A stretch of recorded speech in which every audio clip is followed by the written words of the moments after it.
Hablar. Gladys en Éxitos.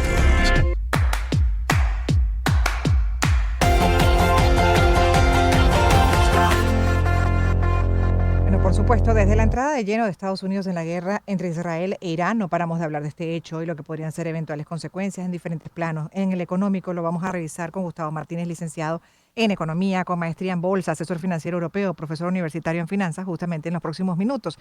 Y uno de los temores ante lo que ha sido la entrada de Estados Unidos en este conflicto es, por ejemplo, como respuesta de Irán, que se cierre el estrecho de Hormuz. Hay que decir que el estrecho de Hormuz es una arteria por la que transita cerca del 20% del comercio mundial de petróleo.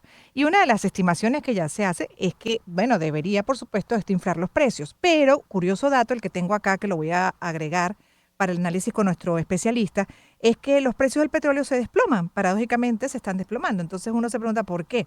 A ver, profesor, bienvenido. Buenas tardes. Buenas tardes, Gladys. Encantado de que me invites a tu programa y intentaré dar todo lo que pueda ayudaros. El gusto a nuestro profesor, más bien agradecido que nos dedique estos minutos para poner mejor en contexto de las consecuencias, ¿no? Por ejemplo, para el comercio global ante ese posible cierre del estrecho de Hormuz y también ya per se el conflicto de Oriente Medio, o Oriente Próximo también como se le dice, ante la incorporación de Estados Unidos. ¿Qué estimaciones hacen ustedes como especialistas ya? Bueno, antes de nada, Gladys, creo que has dicho que efectivamente el petróleo estaba corrigiendo, ¿no? Ahora es importante apuntar por qué, porque muchos estarán muy perdidos, ¿no? Dice, bueno, ¿cómo es Ujú. posible que Irán lance un misil a Qatar y esté cayendo el petróleo? Bueno, porque el mercado ha empezado a anticipar que Irán ha hecho todo lo posible por no atacar ningún tipo de base petrolífera. Entonces, eso ha hecho que, claro, si Irán, que es el principal digamos que el que está amenazando con que puede cerrar el estrecho de Hormuz es precisamente en este ataque a Qatar el que está protegiendo las bases petrolíferas, entonces hay una contradicción clara, ¿no?, entre lo que quieres hacer y lo que realmente estás haciendo, ¿no? Y eso ha hecho que los operadores del mercado se pongan cortos de petróleo porque todas las posiciones que habían comprado largas anticipando que Mm. Irán podría tensionar los precios del petróleo, pues ha descubierto que era un farol, ¿no? Y a colación de esto voy a explicar el resto. Ya. Claro, el mercado ha descubierto que lo de Irán probablemente sea un farol, pero obviamente lo dijo el otro día y se aprobó en el Congreso que Irán tenía la intención de cerrar el estrecho de Hormuz, donde, como bien has dicho, Gladys, transita el 20% del comercio mundial de petróleo, que vienen a ser unos entre 20 y 25 millones de barriles de petróleo diarios. Esto el mercado prácticamente lo ha calificado como un farol, como un bluff, como una mentira, ¿no? Ujú. Eh, de hecho, por eso hoy el petróleo habría bueno, con ligeras subidas, pero prácticamente plano. El oro Mm. corregía y las bolsas subían, ¿no? Porque rápidamente se ha descontado que esto era inviable. De hecho, se dan tres escenarios. Uno, que fuera un envite o digamos, un farol, que es el más probable y el que el mercado ha descontado. Otro, que se cerrara por un corto periodo de tiempo, y el último es que se cerrara por un periodo más prolongado de tiempo. Cada escenario tiene unas consecuencias, pero lo que el mercado ha descontado claramente desde el inicio de la sesión para ya terminar de emitir un veredicto en favor de que eso no se va a dar, ha sido Ujú. que Irán no va a tensionar el precio del petróleo de ninguna de las maneras. Y no tensionar el precio del petróleo pasa por, en absoluto, cerrar el estrecho de Hormuz. Ok, ahora bien, el conflicto per se, la intervención de Estados Unidos. Ahora, también como siempre, como todo conflicto, y lo hemos vivido antes, por ejemplo, con la guerra entre Rusia y Ucrania, ¿qué consecuencias tiene para el planeta, además en esa inestabilidad o estabilidad económica? Bueno, las consecuencias las podemos medir desde dos puntos de vista, desde el punto de vista de los mercados financieros y desde el punto de vista de la economía real. Desde el punto de vista de los mercados financieros, tendríamos que ver si realmente va a tensionar al barril del petróleo. El mercado, desde luego, como acabo de decir en mi introducción, Gladys, ha descontado o anticipado que no va a pasar absolutamente nada. Otra cosa es que luego pudiera pasar, pero la realidad es que la probabilidad de que no pase nada es abrumadora. Es por gran mayoría. Por eso Mm. los precios no hay cotizado ningún tipo de incertidumbre.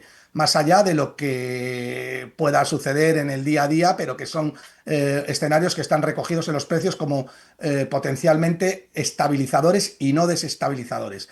Claro, la economía de mercado anticipa lo que va a pasar en la economía real. Y en la economía real, si la economía de mercado te dice que el petróleo no solamente no va a subir, sino que además Irán lo está protegiendo, y lo está protegiendo, lo sabemos porque ahora mismo ha procurado no atacar ningún tipo de base petrolífera cerca del estrecho de Hormuz, con lo cual es el primer interesado en que no se tensione el precio de la energía, probablemente porque China también estará presionando a Irán y dirá, cuidado, no te metas con mi 16% de petróleo que os Mm. importo, porque entonces, si me tocáis las narices, os las toco yo a vosotros también. Y China quiere que la economía fluya en un momento en el cual China está en un proceso de deflación clarísimo. Lo que menos le conviene es que encima le deje sin petróleo.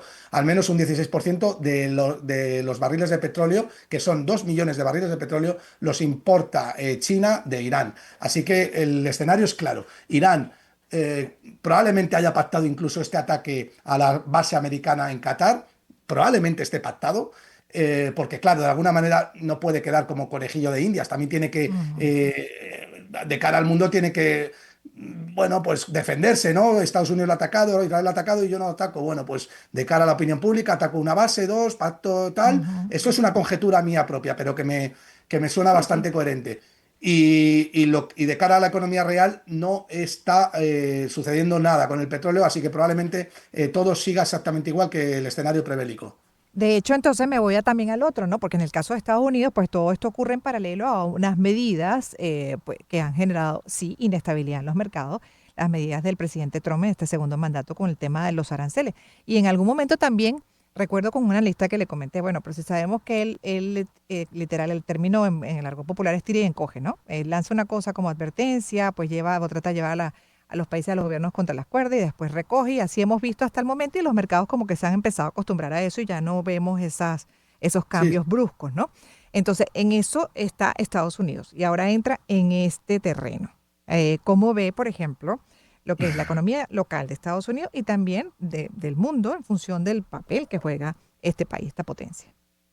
muy buenas preguntas, Gladys. Hombre, yo creo que Trump ha entrado haciendo las cosas de manera muy divertida, ¿no?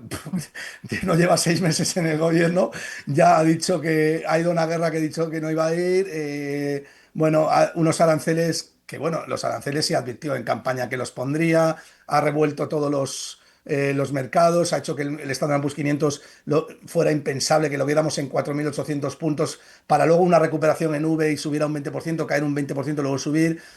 Pero se ha encontrado con una cosa que yo creo que no se esperaba la administración Trump, ni siquiera Scott Bessent, que es un gran analista de mercados, un tío bastante potente en los mercados financieros, y es que los mercados le han atizado a Donald Trump.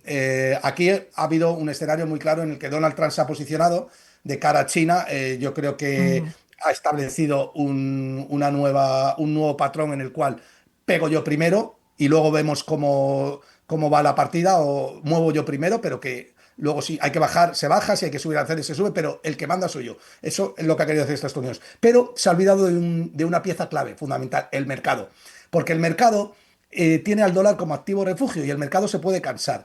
Y ha habido momentos en los cuales las tensiones geopolíticas y las tensiones arancelarias a nivel comercial en el mundo han sido bastante calientes, y a pesar de ello el mercado ha deshecho y ha vendido bonos americanos, cuando Ajá. tradicionalmente debería haberlos comprado. Lo que ha hecho el mercado ha sido decir, ojo, si tú empiezas a poner en peligro la economía mundial, siendo el mercado soberano y dándote digamos, ese privilegio de que seas el refugio mundial por excelencia, si tú juegas con nosotros como lo estás haciendo, nosotros vamos a vender tu papel. Vamos a vender dólares, vamos a vender bonos y vas a tener que financiarte mucho más caro porque estás aumentando el riesgo propio de la divisa y el riesgo propio del papel al jugar o al volatilizar el mercado de esa manera, ¿no? Entonces, Ujú. aquí ha habido un punto de inflexión y claramente yo creo que Scott Bessent y Donald Trump han reculado y han dicho, cuidado, vamos a dejar Ujú. un poco el juego de los aranceles porque el mercado nos puede poner en nuestro sitio, ¿no? Sí, y creo que China también de una u otra manera ha demostrado que durante todo este tiempo, las últimas décadas, siendo un gobierno pues eterno, ha podido Mm. programarse para escenarios como este y demostrado su poder. Sin duda, y de hecho China yo creo que ha aguantado bastante bien. Desde luego China es el único jugador que hay en el mercado que pueda hacer frente a Estados Unidos en el futuro. Ahora mismo no, ahora mismo es obvio que la divisa refugio por excelencia es el dólar y el papel refugio por excelencia es el papel Sí, que emite el Estados Unidos, ¿no? pero muchos países, por no decir todos, dependemos de las exportaciones de China, mucho de lo que exporta China, para Sí, empezar incluso en materia de insumos, entonces para la producción de cosas importantes. Al final también veo una dependencia preocupante de ese país. sin duda, sin duda. De hecho, China está exportando deflación en muchos casos, claro que sí. Por eso te digo que China es el único jugador que puede plantar cara a Estados Unidos y por eso también Estados Unidos debe de andarse con cuidado con respecto a no perder la hegemonía mundial que le ha dado el mercado. ¿Y cómo te ha dado a ti esa hegemonía mundial? Liberalizando el sector, permitiendo que haya un sector privado muy grande, Mm, contraatacando el socialismo, todo aquello que es cancerígeno para la sociedad, ¿no? ujú. Sí, y ahora hay que ver también qué resulta de esta intervención de Estados Unidos, ¿no? Decía Trump que solo este país hubiese podido hacer un ataque como el que hizo Sí. sí, sobre Irán. Y bueno, tratando de demostrar ese poder que tiene en el planeta, que hasta cierto punto uno percibe, además, por las últimas gestiones, sean republicanos o demócratas, que se venía perdiendo, ¿no? Y le venían avanzando también hasta quizás roncándole, como dicen, en la cueva.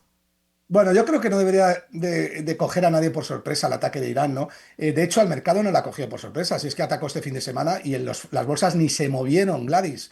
Las bolsas, ¿por qué no se movieron? Porque habían recogido en parte, Claro. las bolsas se mueven cuando hay incertidumbre, la volatilidad es el precio de la incertidumbre y la incertidumbre se produce cuando en los precios no tienes incorporada la información que está sucediendo, pero es que Mm, si los precios no se mueven es porque la información ya estaba incorporada. ¿Y qué información estaba incorporada? Que era obvio que tras el ataque de Israel estaba Estados Unidos. Es obvio. decir, Israel no ataca a Estados Unidos si no tiene, perdón, Israel no ataca Irán si no tiene la luz verde de Estados Unidos. Ujú. Así es. Bueno, muchísimas gracias, profesor. De verdad que aprecio mucho y espero que la audiencia también la información, análisis que ha compartido con nosotros con Solo relación a una estos cosilla, últimos Gladys, episodios. me Sí, gustaría decir que si alguien me quiere seguir en redes sociales, que puede hacerlo a través de mi nick @Gustavo Bolsa. perfecto. @Gustavo Bolsa en cualquiera de las redes. Gracias, profesor, una vez más. Muchas gracias, Gladys. Cuídese. Feliz tarde. Licenciado en Economía con maestría en Bolsa, asesor financiero europeo, profesor universitario en finanzas. Hacemos una pausa. En breve volveremos.